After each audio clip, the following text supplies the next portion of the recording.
নবী বলেন আমি দুনিয়াতে এসে আব্বা বলে ডাক দিতে পারি নাই। 6 বছরে মা হারায় গেল, 8 বছরে আমার দাদাকে আমি হারিয়ে ফেললাম। আরবের মধ্যে চলার কোনো পথ নাই, আরবের ভেতরে স্থান আমার আশ্রয়ের কোনো ভালো জায়গা নাই। ওই সময় আল্লাহ পাক রব্বুল আলামিন খাদিজা আমার স্ত্রী যখন হলো উম্মাহাতুল মুমিনিন, আমি কালেমার দাওয়াত দেওয়ার জন্য আল্লাহ আমাকে কোরআন দিলেন, কিন্তু আমি পেরেশান হয়ে চোখের পানি ছেড়ে কাঁদতেছি। আমার দাওয়াত গ্রহণ করবে কে? খাদিজা ডেকে বলেন, পয়গম্বর চোখের পানি ছেড়ে কান্না করেন কেন? আমার দাওয়াত গ্রহণ কে করবে? বড় পেরেশান হয়ে গেলাম। আমার ডানে বামে সামন দিক পেছন দিক দুশ্মন আর দুশ্মন। খাদিজা ডেকে বলে, পয়গম্বর আপনার কোনো পেরেশানি হতে হবে না। এই জমিনের মধ্যে আপনার হাতের দাওয়াত কেউ যদি কবুল করে না নেয়, আপনি আমার হাতটা নিয়ে ধরে প্রথম আমি খাদিজা আপনার নবুয়তের দাওয়াতকে কবুল করে নিলাম।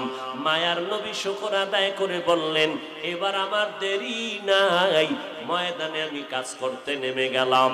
যত বাধা আসবে আমি আর পেছন দিকে কদম বাড়াবো না, সামন দিকে আমি আগায় যাব।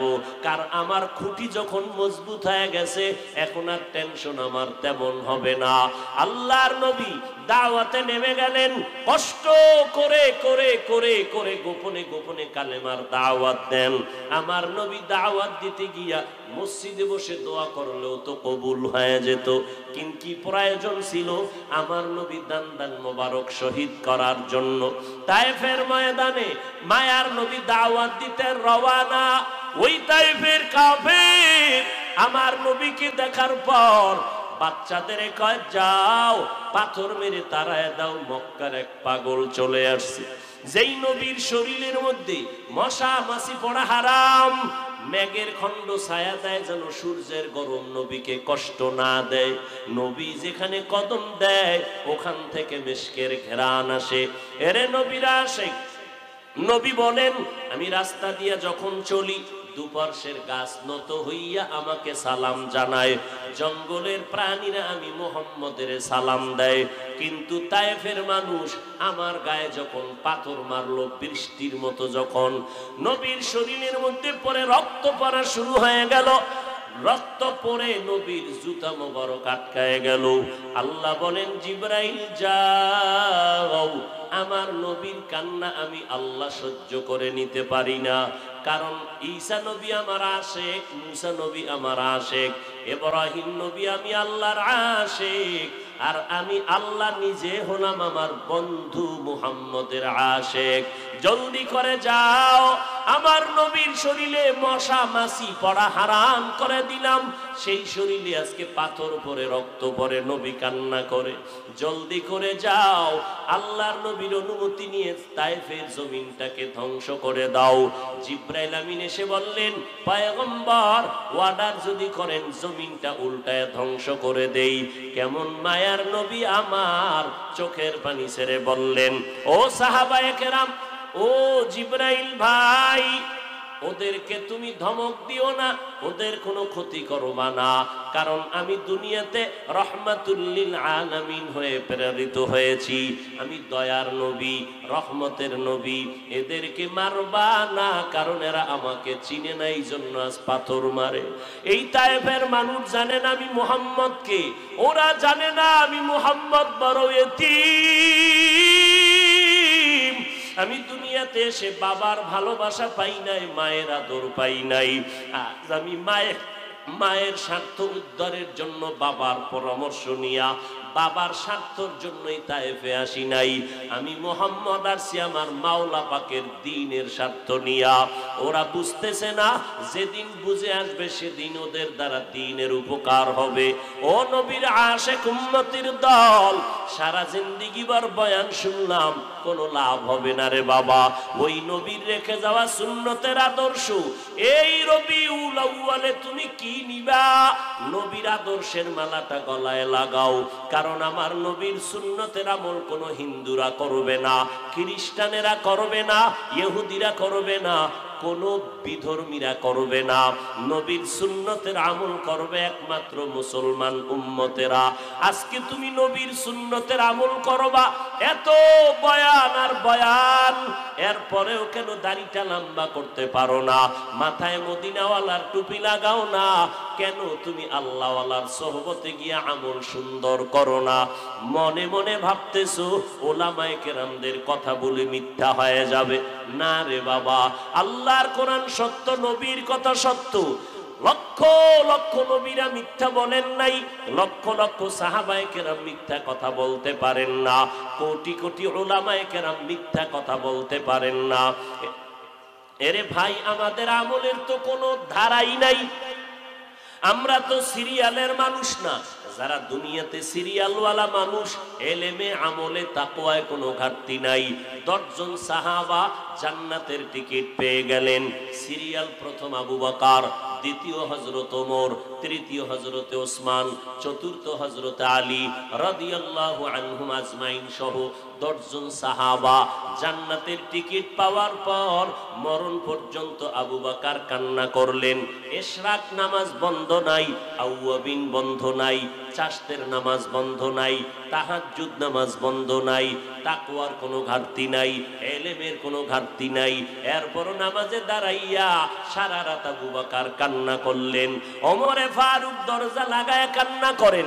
ওসমান রাদিয়াল্লাহু আনহু কবরের কিনারা গিয়ে যায় আর কান্না করে।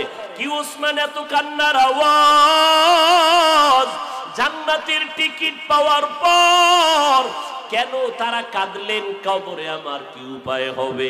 আবু বকর সিদ্দিক বকরির একটা বাচ্চাকে ধরিয়া কয়, বকরির বাচ্চা, তুই আমার থেকে অনেক ভালো। আজকে যদি আমি তোর মতো হইতাম, বনি আদমরা বড় হওয়ার পরে জবাই করে আমাকে খেয়ে ফেলতো। কিন্তু আমার বড় ভয়, হাসরের ময়দানে আমার আসামির কাঠগড়ায় দাঁড়াতে হবে। যেই হাসরের ময়দানটা এত ভয়ঙ্কর হবে, সূর্য মাথার উপরে নেমে আসবে, সূর্যের গরমে জমিনটা তামা হয়ে যাবে, ওদিকে জাহান্নামের আওয়াজ। যেই নবীদের কোনো গুনাহ নাই, ওই নবীরা পর্যন্ত নাফসি নাফসি বলে কাঁদবেন। ওই সময় আমি আবু বকরের কি হালাত হবে জানা নাই। যদি আল্লাহ জিজ্ঞাসা করে, আবু বকর, আমার মোহাব্বত পাওয়ার জন্য কি আমল নিয়ে আসছো?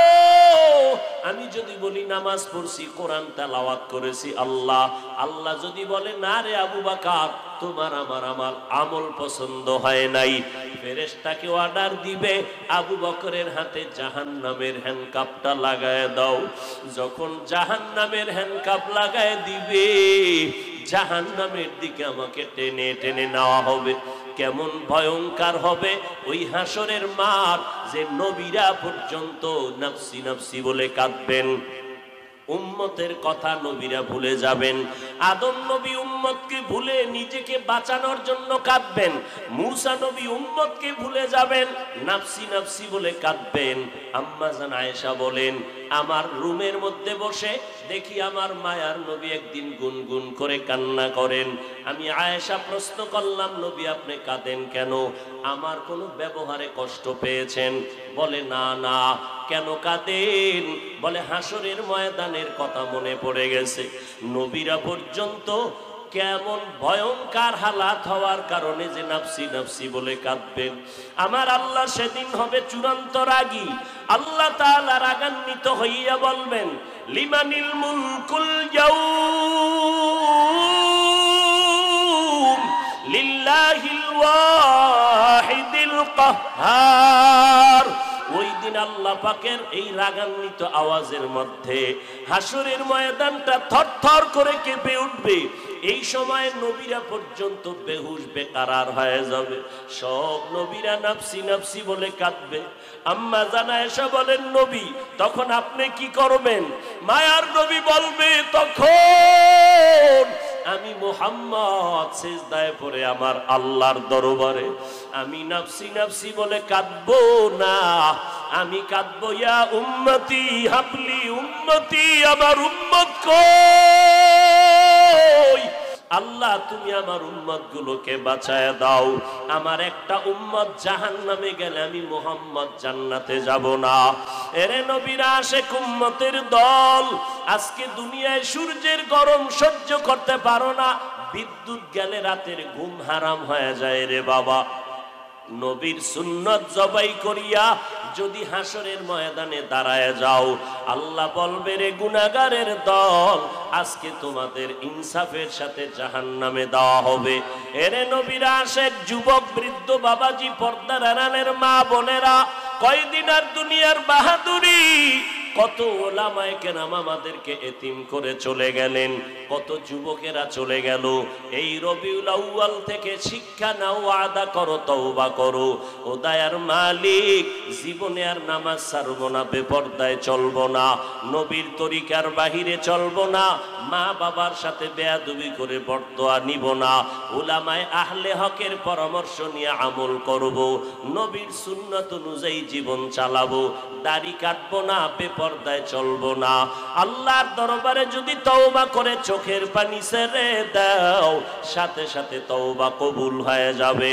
এরে নবীর উম্মতের দল, চোখে কান্না যদি না আসে, মদিনার নবী বলেন কান্নার বাহানা করো, তাতেও সওয়াব হবে।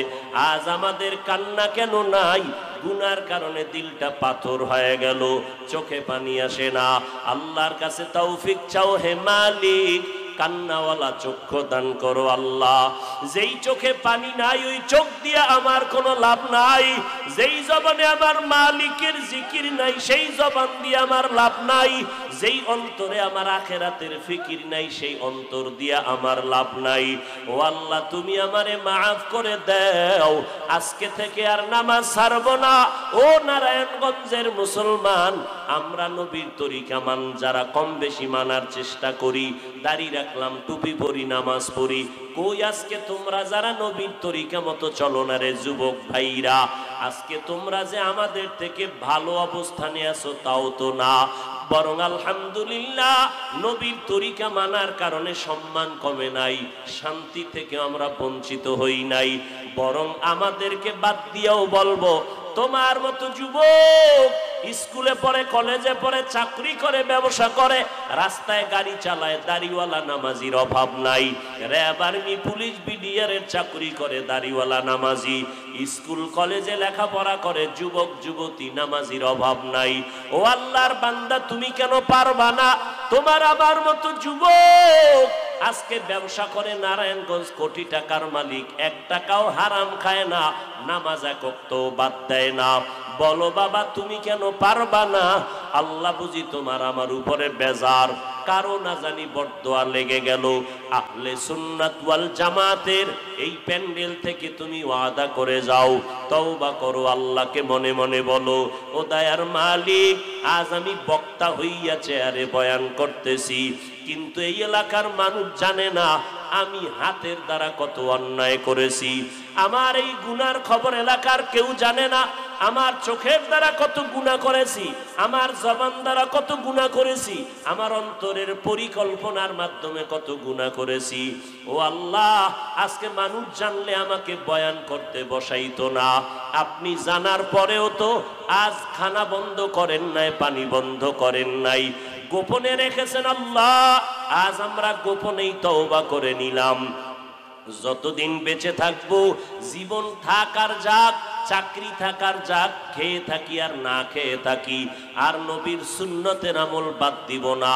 যে সমস্ত উলামায়ে আহলে হক যাদের কাছে গেলে আমল বাড়ে, কান্নাওয়ালা চক্ষু তৈরি হয়, জিকিরওয়ালা জবান তৈরি হয়, এমন উলামায়ে আহলে হকের কাছে গিয়ে আমল শুরু করব।